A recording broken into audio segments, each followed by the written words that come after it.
The surgeon called me at 2:17 in the morning while I was sitting alone on a plastic chair outside the operating room. My daughter's blood type was on a red wristband, her hospital bracelet was digging into my palm, and I had not heard from my parents for nearly 6 hours. I answered expecting another update about the surgery. Instead, the surgeon asked whether I was the mother of Lily Carter. When I said yes, his voice became strangely careful. He told me there was something I needed to know immediately. 3 hours earlier, I had watched my 8-year-old daughter disappear through those same double doors while nurses moved around her with frightening urgency.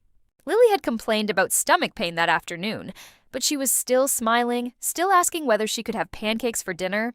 By sunset, she could barely stand. At the emergency room, doctors discovered that her appendix had ruptured and infection was spreading through her abdomen. The surgeon explained that waiting could become dangerous very quickly. I signed every form with shaking hands. I called my parents because they lived 20 minutes away, and Lily adored them. My mother, Denise, answered on the second ring, but music and laughter filled the background. I could hear my sister Madison talking excitedly about her engagement party. I explained that Lily needed emergency surgery and that I was terrified. My mother paused for several seconds before asking whether the doctors had said it was life-threatening. I told her that they were treating it as an emergency. She sighed and said they were already dressed for the party. I thought she had misunderstood me. I reminded her that Lily was 8 years old and being rushed into surgery because an infection had spread inside her body. My mother responded that she knew how serious appendicitis could be, but Madison had spent months planning her engagement celebration. She said my father was giving a speech, and several relatives had traveled from other states. Then she suggested that perhaps my husband could stay with Lily while I attended the party for a little while. I stared at the hospital wall, unable to believe what I had just heard. I told her there was no party in the world more important than her granddaughter's emergency surgery. My mother became offended and said I was being dramatic because doctors had already taken Lily into the operating room. She said I always expected everyone to drop their plans whenever something happened in my life. Then she reminded me that Madison had been looking forward to this evening for almost a year. Before I could answer, my father took the phone. He told me to stop creating family conflict and let everyone enjoy one important night. I hung up without saying goodbye. My hands were trembling so badly that I nearly dropped my phone. I wanted to scream, but the waiting room was full of frightened families, and everyone seemed trapped inside their own private nightmare. My husband, Eric, had been away for work and was driving back from another city. He called every few minutes, but I kept my phone on silent because every vibration made me think the surgeon was calling. I sat there alone, praying that Lily would wake up and ask for pancakes again. At 11:40, my sister posted a photograph from the party. She was standing beneath a wall of white flowers, smiling beside my parents. My father was holding a champagne glass, and my mother had her arm around Madison. Under the photograph, Madison wrote that she was grateful to have the people she loved most beside her for the beginning of her next chapter. I stared at that sentence until the letters blurred. My daughter was fighting an infection in an operating room while my entire family celebrated 20 miles away. I did not confront them. Not then. I was too exhausted and too scared. Instead, I called the nurse's station and asked whether there had been any change. The nurse told me the procedure was taking longer than expected. She explained that the infection had spread farther than the doctors originally thought and that the surgical team was carefully cleaning the affected area. I thanked her and put my head against the wall. For the first time that night, I allowed myself to cry. I cried quietly because I did not want another frightened parent to look at me. At 2:17 in the morning, the surgeon's call came. He introduced himself as Dr. Aaron Miller and asked whether I could speak privately. I stepped into an empty hallway. He told me Lily had survived the procedure and was stable. I nearly collapsed from relief. Then he said something that confused me. During surgery, the team had discovered that the infection had caused a complication requiring an additional procedure. Because Lily had responded well, they had handled it successfully. But there was another issue. A hospital staff member had found a message attached to her. Emergency contact information, Dr. Miller. Explained that the message had been added several months earlier and contained instructions about who should be contacted if I could not be reached. The problem was that the instructions listed my parents as secondary contacts, even though the hospital had been unable to reach them. That alone was not unusual. What concerned him was that one of the numbers had recently been changed. He asked whether I knew who had updated the information. I told him I had never changed anything. Then he asked whether my sister Madison had access to my daughter's medical paperwork. My stomach dropped. Madison had helped me organize some insurance documents earlier that year because she worked in an office handling claims. I had trusted her completely. Dr. Miller told me that the hospital had discovered an old authorization form in their system. It did not give Madison medical decision-making power, but it did identify her as someone who could receive certain administrative information. He said the form itself was not the reason for his call. The concern was that someone had apparently attempted to use outdated information during the emergency. I asked him what that meant. He said someone had called the hospital earlier that evening claiming to be a relative and asked whether Lily had already been taken into surgery. The person did not provide enough information to receive medical details, so the staff refused. The caller then asked whether the procedure could be postponed until family members arrived. Dr. Miller said the hospital refused because delaying surgery would have placed Lily at greater risk. I felt cold all over. My parents had not simply skipped the hospital. Someone had tried to interfere with what happened there. I asked whether the caller had been identified. Dr. Miller said the hospital could not confirm the identity over the phone, but the call had been documented. He advised me to speak with patient services in the morning and review the emergency contact records. Then he told me the most important thing. Lily was alive, but the next 24 hours would be critical because of the infection. I thanked him and returned to the waiting room.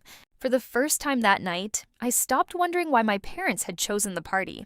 I started wondering what they had been willing to risk. Eric arrived just before dawn, exhausted and pale. I told him Lily was stable, then explained everything Dr. Miller had told me. He listened without interrupting. When I finished, he asked one question. Had Madison ever asked me whether I would let our parents make medical decisions for Lily? I remembered a conversation from 6 months earlier. Madison had casually asked what would happen if something happened to me and Eric at the same time. I had laughed and told her my parents would probably help. At the time, her question had seemed thoughtful. Now it felt different. That morning, we met with patient services and reviewed every authorization connected to Lily. We discovered that Madison had submitted a form several months earlier stating that my parents were emergency contacts for certain administrative matters. I had not signed it. My parents had not signed it either. The hospital could not determine who submitted the form, but the date matched a week when Madison had helped me scan insurance paperwork. Nothing proved she had created it herself. Still, the timing made my heart pound. Then we received another piece of information that changed the entire situation. The hospital had security footage from the evening.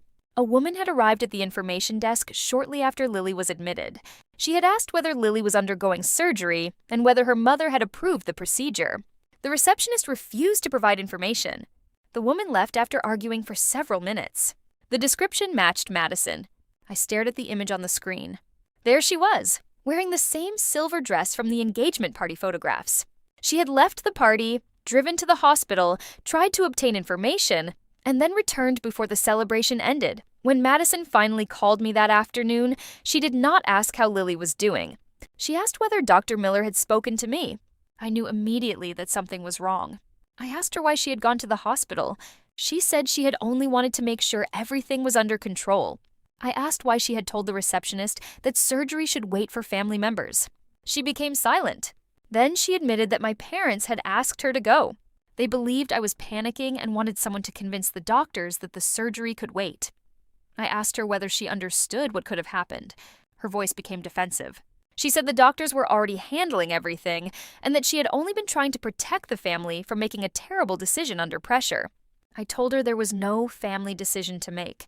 Lily needed surgery and I was her mother. Madison began crying and said she had always felt like I received more attention because I had a child. She said the engagement party was supposed to be her special night, and my daughter's emergency had turned everyone into a worried crowd. That was the moment I finally understood the real conflict. It was never about a party. Madison believed that my life had somehow stolen space from hers. My parents had spent years trying to keep peace between us by excusing her behavior and asking me to be the understanding daughter. They called it love. They called it family. But I finally saw what it really was. They had taught Madison that her feelings deserved protection, while mine could always be postponed. Even my daughter's safety had become something they expected me to understand. Lily spent 5 days in the hospital. Every morning she woke a little stronger. On the 3rd day, she asked whether she had missed pancakes. I laughed so hard that I started crying. I promised her that pancakes were waiting whenever she came home. My parents never visited. They sent flowers with a card saying they were sorry for everything and hoped we could move forward. I left the flowers at the nurse's station for another family. I could not accept an apology that never acknowledged what had actually happened. Weeks later, my parents asked to meet. We sat at a quiet restaurant, and my mother cried before she even finished her first sentence. She said she regretted choosing the party. My father admitted that he had believed Madison when she said the doctors were being overly cautious. He said he never imagined the situation could become dangerous. I listened carefully, then told them that I did not need them to promise they would never make mistakes again. I needed them to understand that my daughter's life was never something they could gamble with. I also told them that I would not punish them forever for one terrible decision, but trust would not return because they wanted it to. Trust would have to be rebuilt through actions. I asked them to respect my boundaries and stop making Madison the center of every family decision. My father looked down at the table. My mother nodded through tears. Neither argued. That was the first time in years I felt like they were actually listening to me instead of waiting for me to forgive them. Madison eventually apologized too. She admitted that jealousy had influenced her decisions and that she had convinced herself she was protecting everyone when she was really protecting her own evening from being interrupted. I did not immediately forgive her. I told her forgiveness was not something I could promise on a schedule. She accepted that. Over the following months, she slowly rebuilt trust by respecting my boundaries and checking on Lily without expecting anything in return. For once, nobody demanded that I make their feelings comfortable before acknowledging my own. Lily recovered completely, although she still complains whenever I mention the word hospital. She is back at school, back to soccer, and back to requesting pancakes at inconvenient hours. Sometimes I watch her sleeping and remember that terrible night when I sat alone outside the operating room. I remember the photograph from the party, the phone call from Dr. Miller, and the fear that made every minute feel endless. But I also remember what I learned. Family is not defined by who shares your blood. It is defined by who shows up when showing up matters most. My parents missed the night my daughter needed them most. That choice changed our family permanently, but it also changed me. I stopped begging people to value what mattered to me. I stopped confusing silence with peace and forgiveness with obligation. Most importantly, I learned that protecting my daughter did not make me difficult, selfish, or dramatic. It made me her mother. And when I think about that phone call at 2:17 in the morning, I no longer remember only the fear. I remember hearing that Lily was alive and realizing that I had trusted my instincts when it mattered most. If you are watching this from somewhere around the world, I would love to know where you are watching from. Stories like this remind us that family choices can leave wounds, but they can also teach us where our boundaries belong. If this story touched you, please like this video and subscribe to our channel for more emotional family stories, unexpected betrayals, and powerful journeys of people who find the courage to stand up for themselves. Thank you for spending these minutes with me, and I hope wherever you are tonight, the people around you are the ones who show up when you need them most.